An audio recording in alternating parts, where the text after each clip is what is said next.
you willing to go if Putin were to escalate, send more bombs? Don't ask me a question like that. How far? I don't know. I want to get the war settled.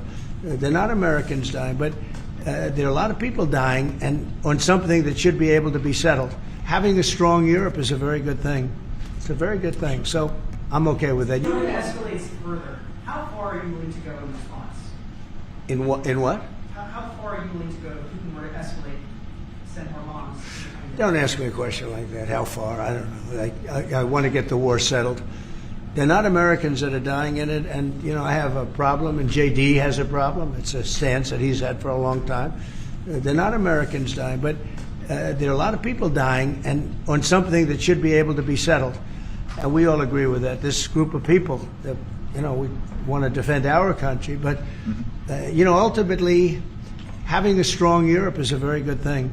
It's a very good thing. So I'm okay with that. Yeah, please, in the back. Yeah, is there a ceiling on what the Europeans are willing to pay for? And it sounds like, are you ruling out the U.S. paying some additional weapons to withdraw that authority? Shall I try to answer Please. that? Because Yeah. basically what the president is saying, that he is willing, of course, taking consideration what the U.S. needs itself. So it's not that you can have a shopping list and you can order whatever you want, because the U.S. has to make sure that the U.S. keeps his hand on what the U.S. needs, also to keep the whole world safe, because in the end you are the police agent of the whole world. You are the most powerful nation on earth, the most powerful military on earth.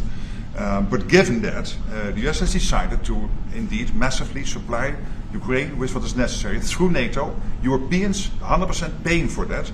And what we have been doing over the last couple of days is talking with countries, and I just mentioned the ones who in a first wave immediately said, we want to chip in. And then you are really talking about big numbers. Take Germany visiting today. They are really talking about big numbers. I will say that I spoke with Germany, spoke with most of the larger countries, and they are really enthusiastic about this. They want to, and they're willing to go very far. I will tell you, as per your question, how far would I go? They want to go very far. They don't want this to happen. That's why I think from Putin's standpoint, it would really be good. He gets the country, his economy is doing very poorly, and he's got to get his economy back. He's got to save his economy. He could save his country in a sense, but the economy can be destroyed. He's destroyed a lot of countries over the years. He wants to get that economy back. And, he's got a great country for trading and other things. If they could use the assets instead of war, he's got some tremendous potential. That's what I would say. How did you deliver this news to Putin, sir? Say it? How did you tell Putin this was happening? I speak to him a lot about getting this thing done.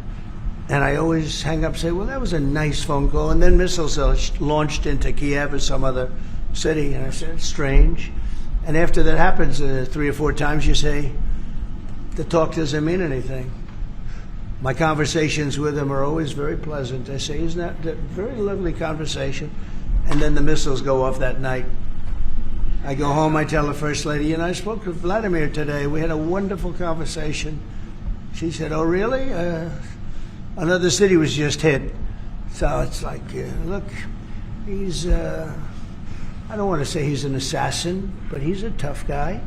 It's been proven over the years. He's fooled a lot of people. He fooled Bush. He fooled a lot of people. He fooled Clinton, Bush, Obama, Biden. He didn't fool me. Subscribe to One India and never miss an update. Download the One India app now.